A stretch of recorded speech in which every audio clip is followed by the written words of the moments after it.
Très heureux de vous retrouver dans le cadre de cette émission RDC Environnement sur la 89 MHz RTVS 1 FM. Madame, Messieurs, bienvenue à ce nouveau numéro de votre magazine environnemental produit par la rédaction de l'agence Galaxy Media.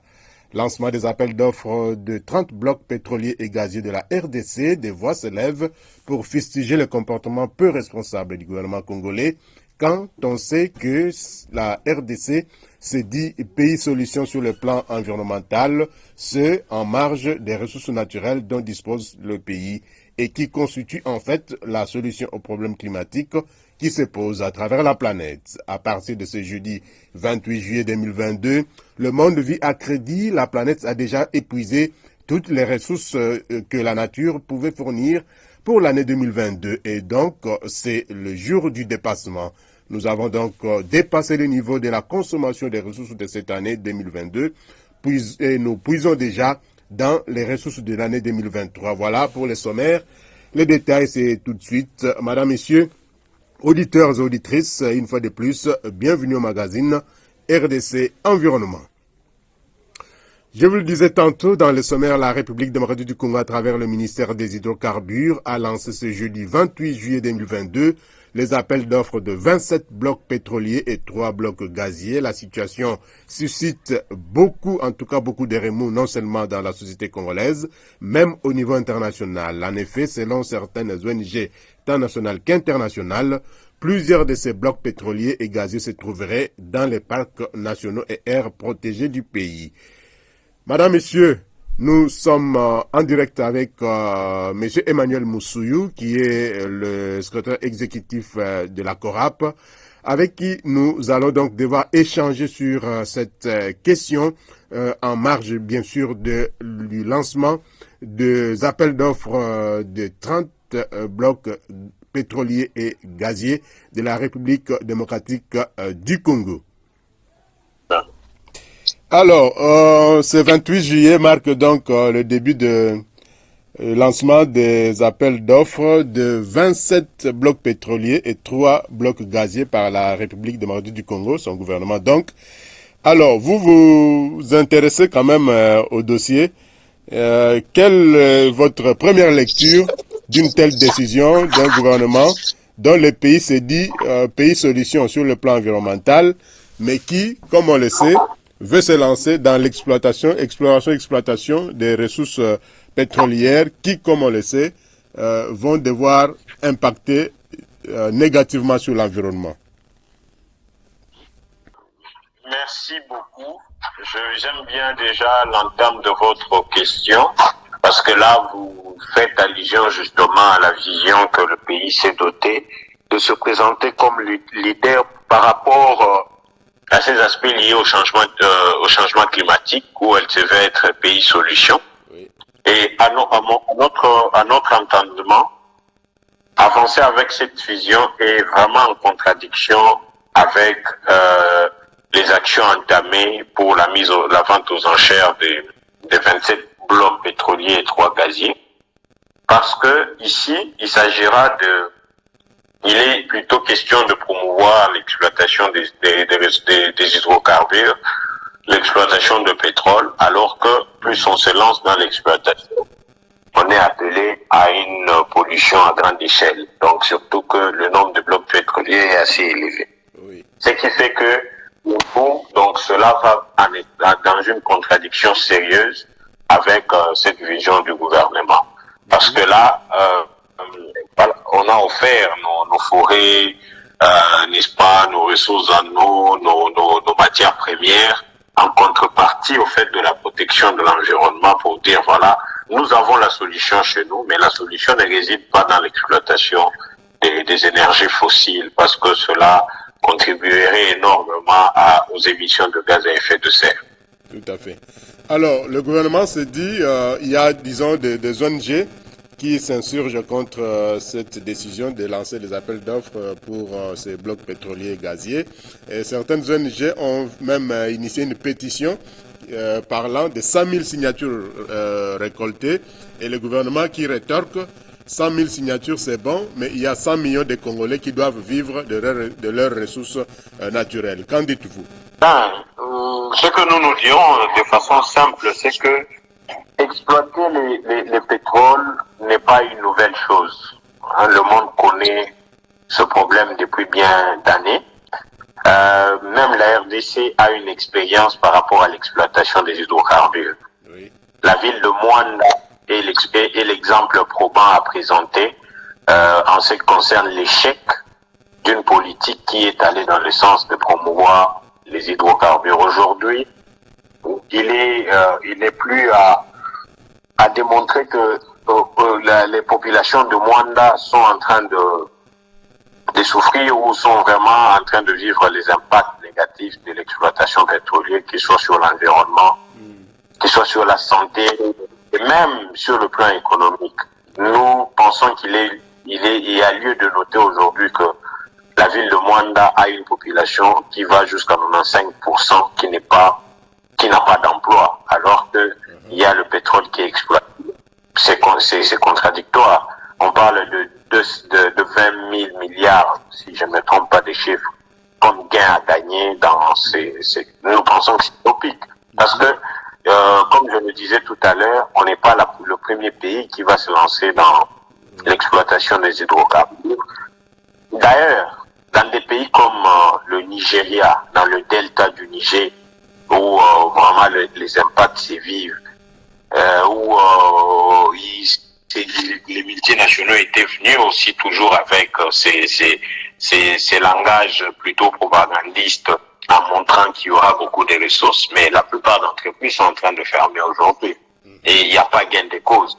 Pour dire que c'est pas nouveau, tout ce qu'on va vivre autour de ce problème. Mais le problème, c'est que il y aura beaucoup plus d'impact.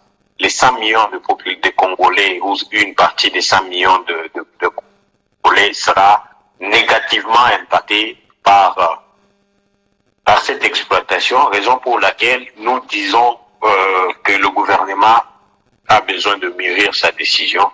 Le gouvernement a besoin de mener les études qu'il faudrait pour vraiment prendre une décision aussi courageuse d'aller dans ce sens-là. Donc c'est ce que nous pourrons dire, parce que dans l'entretemps, oui, aujourd'hui on lance les appels d'offres, mais rappelez-vous que la loi sur l'environnement elle-même, d'ailleurs pour ce genre de projet, demande qu'il y ait, n'est-ce pas, consultation publique. Oui. Est-ce que cela a été fait? On parle de 27 blocs pétroliers. Écoutez, est-ce que les communautés autour de ces blocs pétroliers sont informées de ces problèmes? Ont été consultées? C'est quoi la lutte publique de la population congolaise autour de cette problématique? Ne restons pas sur la propagande, mais vraiment prenons la chose de façon réelle, comparons les situations qui se passent ailleurs, et je pense que cela pourra orienter la prise de bonnes décisions que d'y aller de façon précipitée. Oui, alors pire encore, Emmanuel Moussouyou, l'on parle de certains blocs pétroliers qui se trouveraient dans et autour des parcs nationaux et aires protégées. Effectivement, donc et le fait que ce bloc qui se trouve autour des aires protégées n'ont pas été épargnés, vous irez voir que ça viole même la loi sur les hydrocarbures, l'actuelle loi sur les hydrocarbures aujourd'hui. Donc malheureusement, l'ensemble de tout ce qui est en train d'évoluer, vraiment nous sommes désolés de le dire,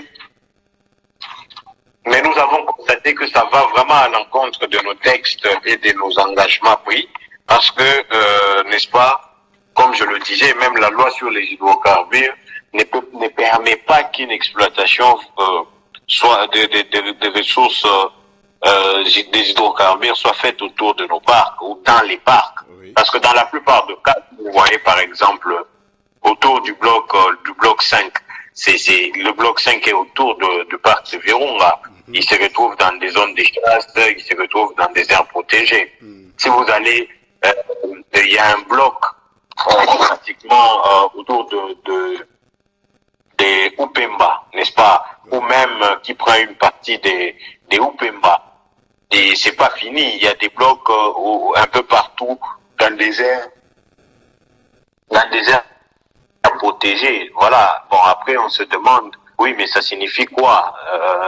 Ouais, il y a des blocs autour de Muero qui sont autour des blocs, au fait, autour de zones protégées, des aires protégées.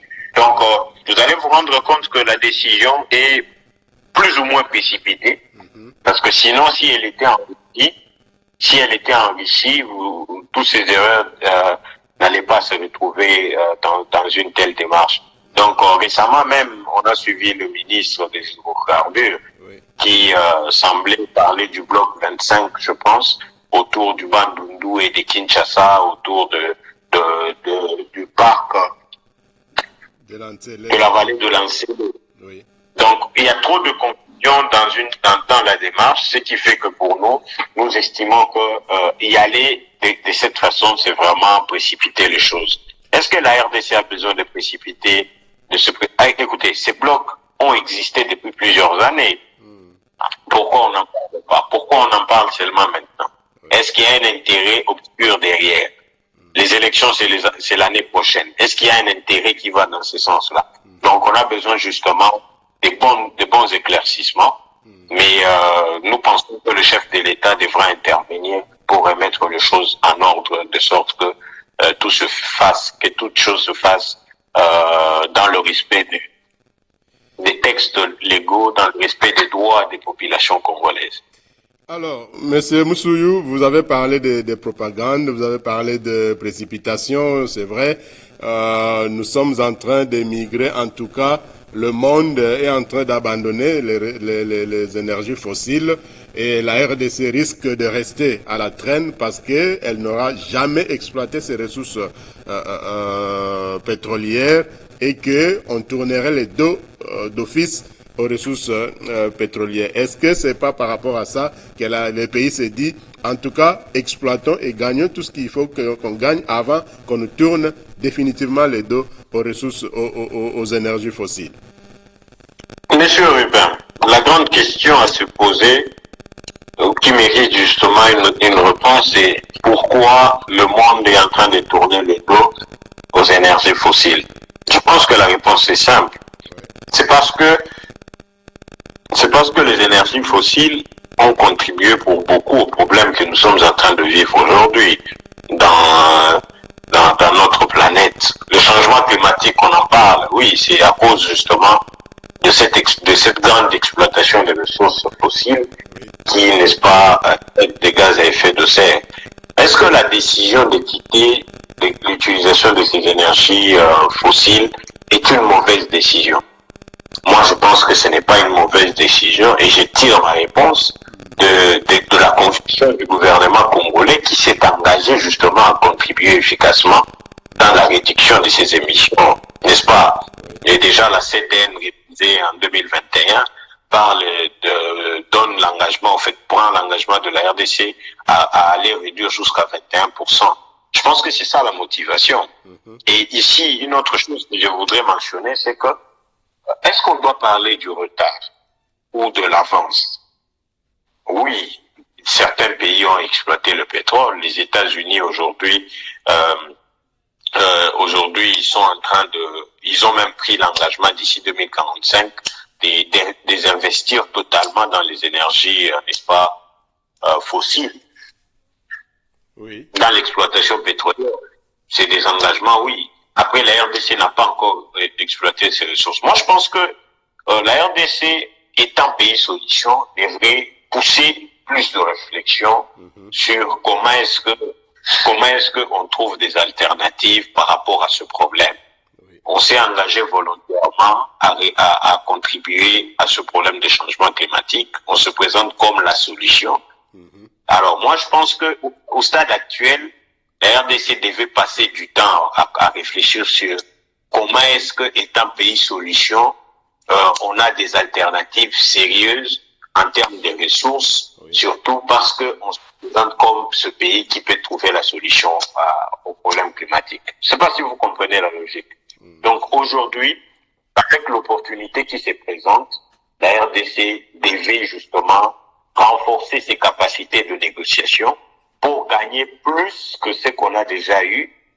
On a vu les expériences du Brésil et autres. Je pense que la RDC doit se positionner et parce que le fait de s'engager à ne pas exploiter à réduire les émissions, c'est qu'on est, n'est-ce pas, conscient que la situation est sérieuse. Mais ici à Kinshasa, on est en train de vivre les impacts du changement climatique.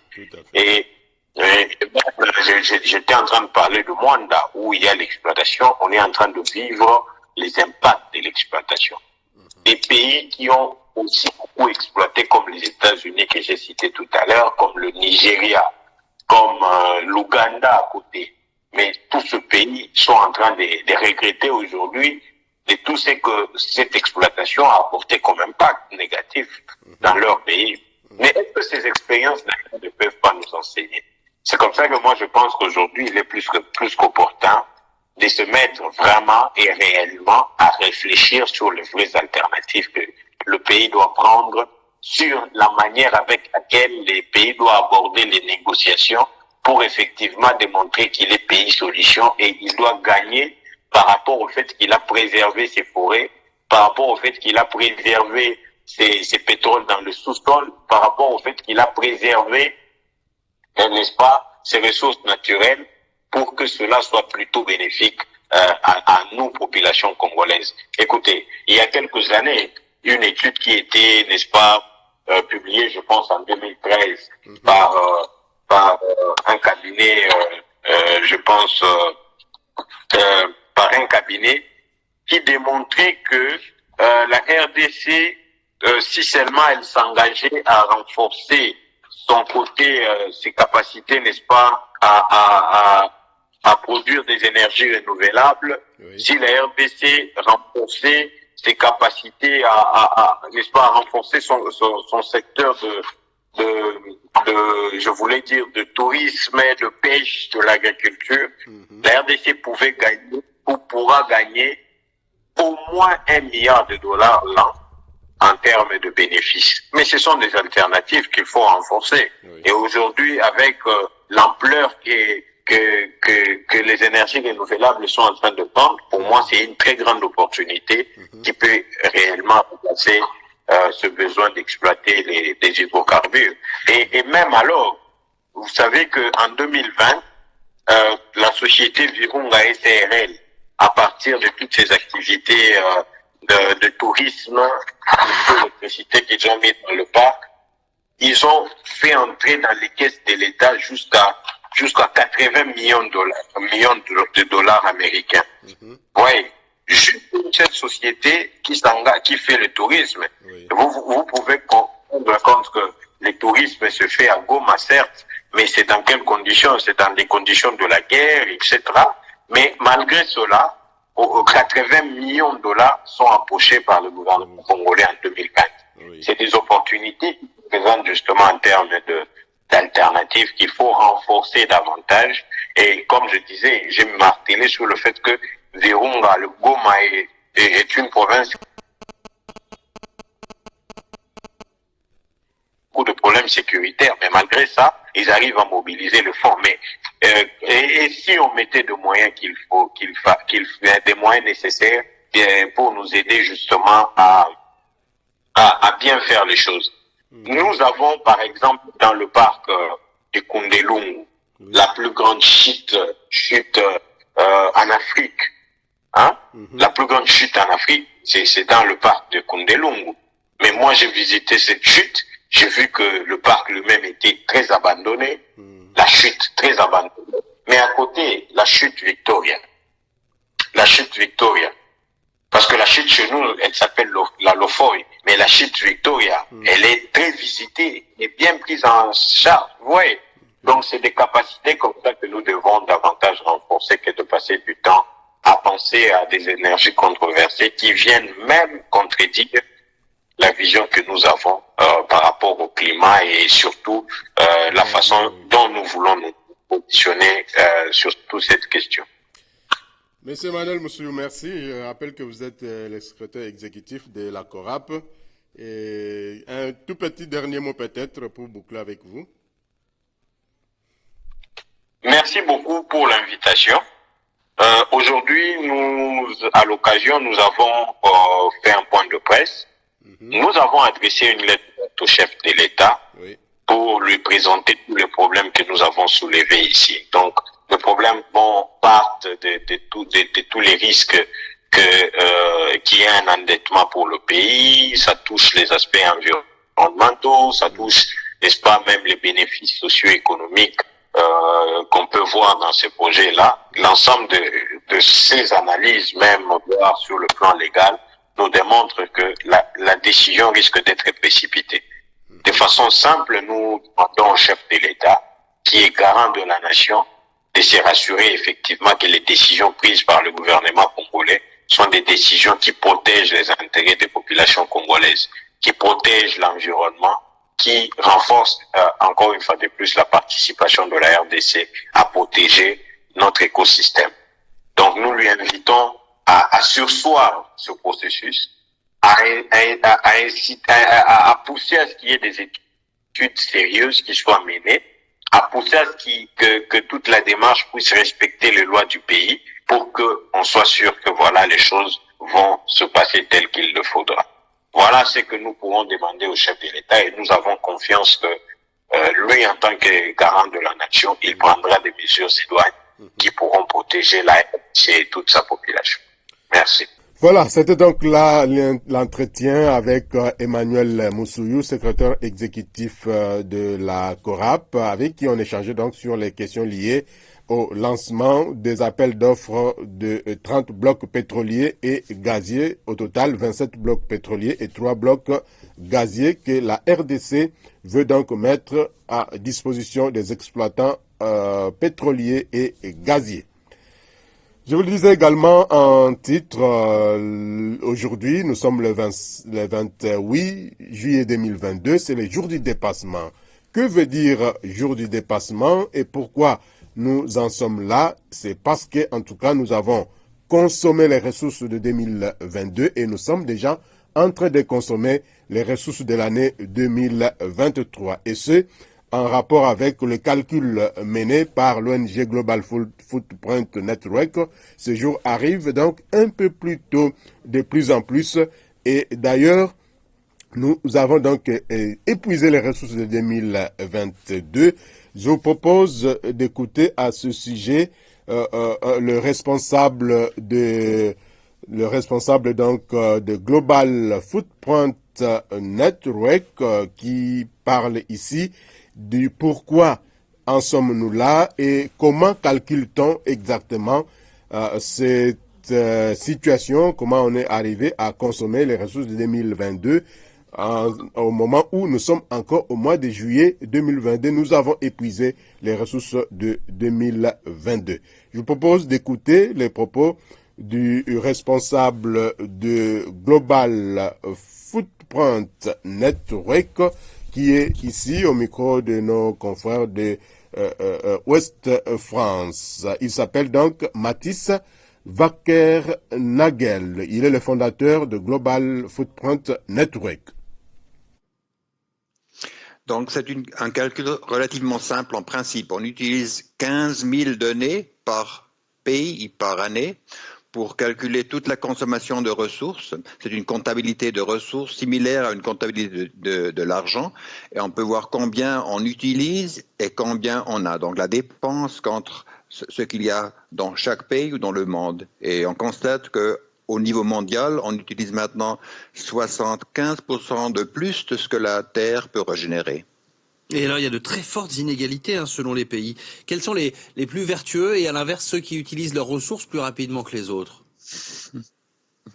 On les appelle ni vertueux ni mauvais ou quelque chose, mais il y a des grandes différences. Oui, il y a par exemple dans le Golfe arabe, le Qatar ou United Arab Emirates ou bien l'Arabie Saoudite, Koweït ont des empreintes très élevées. Si on vivait comme à Koweït par exemple, on utilisait dans tout le monde, on utilisait 8 terres. Si on vit comme dans les États-Unis où je vis, on utiliserait 5 terres. Si on vivrait comme en Europe, on utiliserait 3 terres. Et alors comment est-ce qu'on fait déjà pour ralentir ce rythme? Et est-ce qu'on peut l'inverser? Et comment? D'abord, il faut vouloir. Et je pense que c'est ça la plus grande des difficultés qu'on a, qu'on veut pas. On pense que la durabilité ou les actions pour le changement de climat, c'est quelque chose de noble. Noble, ça sent très noble. Mais en fait, si on dit noble, on fait que le dimanche, ou même que le dimanche après-midi. Mais en réalité, c'est quelque chose de nécessaire. C'est comme brosser les dents. Brosser les dents, c'est pas noble, c'est nécessaire. Et on n'a pas encore compris que c'est nécessaire. On croit seulement en argent, on reconnaît pas l'importance de ressources. Mais à la fin, on mange pas d'argent, on mange des ressources. Mais c'est très politique finalement, parce que ça demande un changement global de notre économie. En fait, oui et non. En fait, ce qu'on demande, que les pays vraiment pensent que ça veut dire d'avoir du succès. Si on veut avoir du succès à long terme, il faut reconnaître la réalité physique où on vit. Si on la reconnaît, on peut construire un futur beaucoup plus puissant. Donc, si on continue à construire des infrastructures, par exemple, qui dépendent beaucoup en énergie, en ressources, on baisse son valeur, on baisse ses possibilités. Mais si on a des infrastructures qui fonctionnent dans le futur, on va avoir un futur beaucoup plus fort. On a fait des études, par exemple, avec les grandes entreprises françaises, Schneider Electric, pour montrer que même pour les entreprises, si la stratégie de l'entreprise est alignée avec la réalité physique de la Terre, ils vont avoir beaucoup plus de succès. Alors je renouvelle ma question de tout à l'heure. Est-ce que on parle simplement de freiner la chute dans laquelle on est entraîné, ou est-ce qu'on peut encore inverser les choses?